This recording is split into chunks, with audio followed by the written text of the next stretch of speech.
Welcome to the CEO Mom Talk podcast, where we spend just 20 minutes of your day discussing interesting topics from motherhood to entrepreneurship. And my name is Christy, and I am your host. Now, today we're talking about all things copywriting and content creation. I am here with a wonderful guest. Her name is Tara Bosler, and she is a professional writer who creates awesome content for fellow mom entrepreneurs to free up some more shine time for them in their life and their business. She lives in the greater Philadelphia area with her amazing daughter and crazy dog, and is most grateful for hot coffee. So Tara, thank you so much for coming on today's show. Can you tell us a little bit more about you and what you do? So hi, Christy. Thank you so much for having me on. I'm a mompreneur myself, and I have a crazy dog it's my first baby. He is 7 and such a love. And then I have my 4-year-old daughter, who is also a love. And I started my writing business, thinking I was going to kind of be a blogger or maybe, write articles for big companies. And then when I realized that's not really what lights me up, I got connected with some really great mompreneur communities online. And so I have built a business on copywriting and content creation for fellow mompreneurs who are, also juggling little ones at home and growing kind of their business and their empires. That's great. So tell me, Tara, what made you want to work with other mompreneurs? I think that, empowering women in general is something that I've always been passionate about. But in particular, I love helping fellow moms because it's tough to do what we're doing. Doing the whole entrepreneur thing, doing the whole business thing, and a lot of the reason that we're all doing that is to be home with our kids. But that's hard. Like, there's nothing easy about working in any capacity and also having children. But there are just very unique struggles to kind of doing the work from home thing when you have little ones. And so I love connecting with people that are also in that space, supporting women that are also in that space. And it's also just kind of a way that we can all feel comfortable, because so often on my client calls, somebody's kid's on there, right? Like, my daughter is always like, I want to say hi, or I want to show them my new puzzle or whatever. Yeah. And so, and my clients that are also mompreneurs totally get it, right? And they totally are like, hey, Ashley, how you doing? Right? And exactly. I don't have to feel weird about it. I don't have to be like, oh, sorry, my kid isn't napping. And they're like, their kids are in the background too. And like, none of the kids have pants on, and it's fine. So it's a comfortable space for me and my clients. Awesome. I love that. What do you love most about being a content writer? I love writing copy because it's like the step right before something exciting happens. So it's the step right before launching your business, or it's the step right before rebranding and leveling up, or it's the step right before a launch. And so I get to be a part of that excitement. I get to, help somebody find the words that are going to, convert, right? And, create the income that they need to build and grow their business. And it really, my clients that I work with, either they don't like writing, or they, they've kind of come from a technical writing background, and so it's hard for them to write copy, or it takes them a very, very long time to write. And so it's just such a relief to them to be able to come to me and say, can you please just do this? And I'm like, yeah, I'd love to. And so it's really, I love doing it. It comes easily and naturally to me. And I love being able to be part of that excitement that's kind of like, all right, now we can launch. All right, now we can, put out our content for rebranding. And so it's just that Right. really exciting part of their business. Now, do you find it challenging to write for others? I mean, trying to write content like and still they still have their voice, but it's your words. No, because I'm pretty picky about my clients, actually. Um, I only work with women, first of all. I usually work with fellow moms, like I talked about. And I do that because we're often very similar in our voice. And so, the only part that I really have to hone in on is kind of their intonations, their inflections, their personal jargon or catchphrases. But everything else is sort of streamlined, right? And so, I mean, that's why people niche down so that they can be an expert in this one area. And so that's why I've chosen this niche, because I'm an expert in that. I am that, I am my ideal client. And so there's a lot about that that makes it really easy and fun, because almost every single one of my clients have become my friend. And so it's just like we kind of hang out for a little bit and they tell me about their project and then I rate it.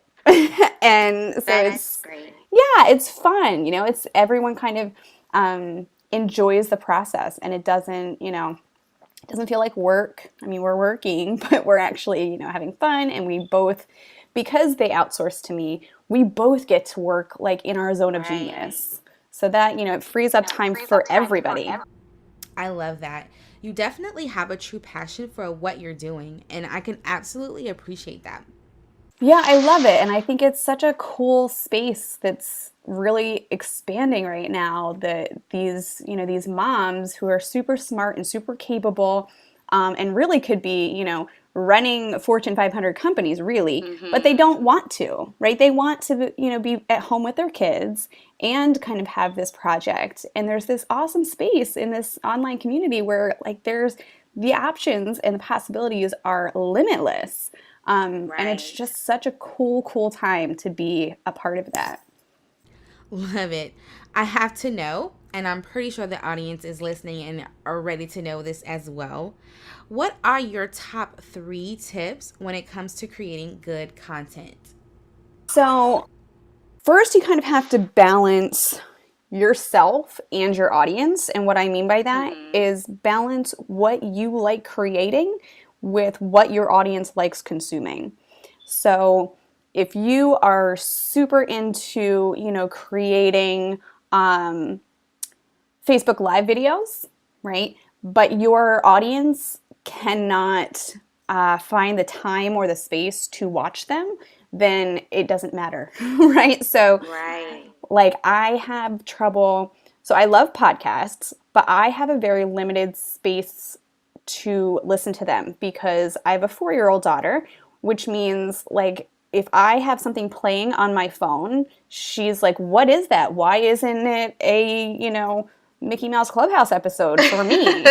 And so it's impossible for me to consume something like that at the rate that I would like to. And so reading things is much more feasible for me. So reading through blog posts and reading through captioned videos or things like that are much easier for me. So if you're only creating one kind of content because you like to, then if it doesn't resonate with your audience, then you're going to lose them.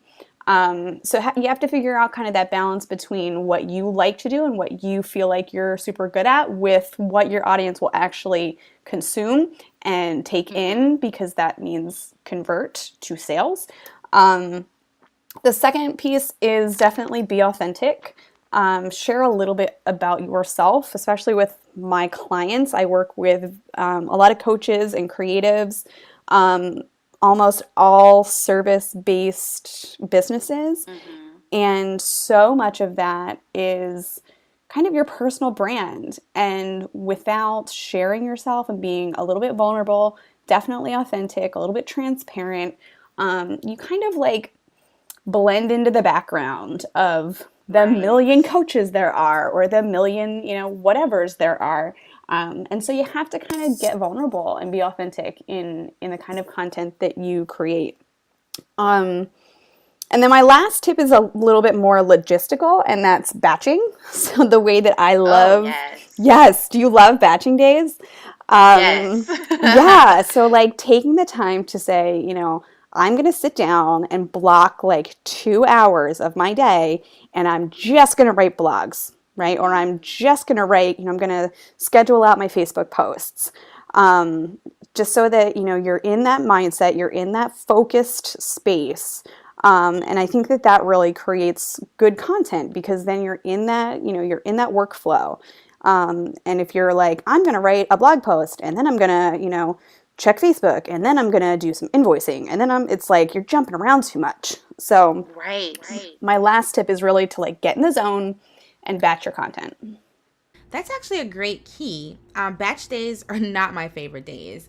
I've actually created a batch day schedule, which I will link in the show notes for you guys as well if you're listening. But yeah, they're not my favorite days, but I'm definitely grateful for them the rest of the week. Yeah, because then you get to focus on those other areas.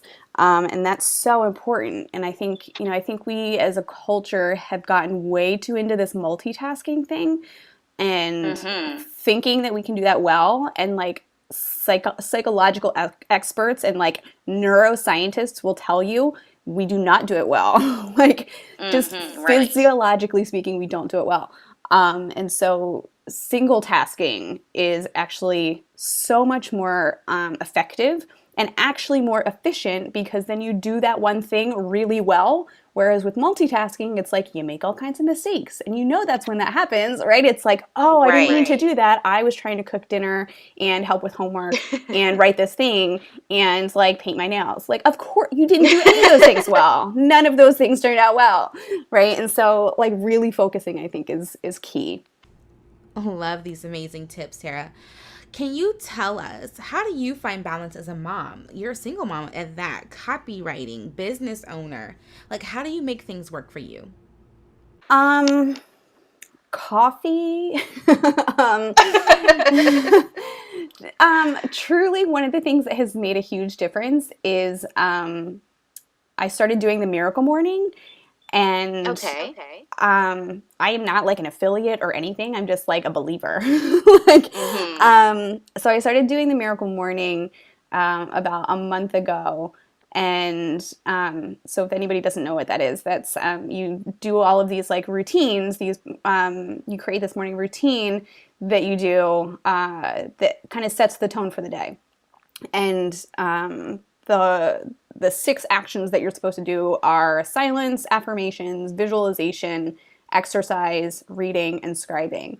And when I first read through that, I was like, that's a lot. I'm a single mom, and my kid wakes up at like 6 o'clock. Like, how is this going to work? But, it's like when you're at that space where it's like, I want something different. Okay, I have to do something different. Right. So I made a commitment, and I was like, all right, for 1 week, I'm going to do it. And, it's not, I don't take the hour that the book tells you to because that really is not feasible for my life. But Right. my Miracle Morning lasts about 10 to 12 minutes, which is, if it can be longer, if my daughter stays in bed longer, great. If not, I get it all done, in that amount of time. And it makes such a big difference, just like being able to like set the tone and not be in rush survival mode all the time. And outside of the Miracle Morning, I ask for very intentional help. As a single mom, I need to do that. So my parents take my daughter for a weekend, usually once a month. I take advantage of the full daycare hours that I've already paid for. So it's Right. like I can pick up at 6, great, I'll be there at 5:45. And she only goes 3 days a week, so every other day she's home with me, which means like I milk those hours. I've already paid for them, so I'm going to use them. I also milk my YMCA membership because they have 2 hours of childcare every day. So there are times, there are times when she goes to the kids zone and I sit in the lobby and I work. That's so great. it's just being creative about when you have time and maximizing that time, which also allows more space for me to be present with her when she's home and with me, so that I'm not like, oh yeah, let's eat dinner. Hold on, I have to check an email. Like I don't want to do that. And so I try really, really hard to maximize my work hours that I have so that I can maximize my kid hours that I have. And so that I can also squeeze in and maximize the self-care hours that I know I also need to prioritize. Yeah. And that's, all of that is intentional, and all of it is a choice. And I think that recognizing that and believing that is so important, because I think it's the easy way out is I don't have time, I don't have money, I'm too busy, et cetera, et cetera. Sure, okay, yes, but figure out a way. Figure it out, because you can. Like if I can, be a single mom and build a business in less than 90 days and grow it, and I'm doing a lot, but it's because I made the choice to do it. And there's all kinds of stories out there that like the people that are super successful, on paper looked like they shouldn't be because they had the odds stacked against them, but they made a choice. And I think that's really, really key. Absolutely. You're really preaching to the choir. I used to use some of those very same excuses, but being intentional with your actions really do help. Yeah, and kind of promising to yourself. And accountability buddies have been huge for me. Telling people in my life, like, this is my daily goal, or this is my weekly goal, or this is my, annual income goal, or whatever it is. And, and holding to that, or like check in with me. And that's been big too, because then because even when you don't hit them, they're like, you know what, you're doing great. So at least there's there's some support in some capacity, no matter what. Yes. I have absolutely enjoyed having you on today's show. Thank you for allowing me to. It's been super fun. I'm so appreciative for you carving out a little bit of time in your day to spend with us. I will be including all of Tara's contact information and how you can get in touch with her, and as well how can you learn to work with her in the show notes, which you can get from my blog, theofficialceomom.com. Now, I can't wait to have you guys tune in for the next episode.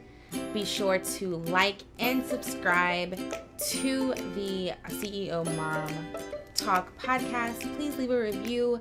I would absolutely appreciate it. Thank you so much for tuning in, and we'll see you on the next episode.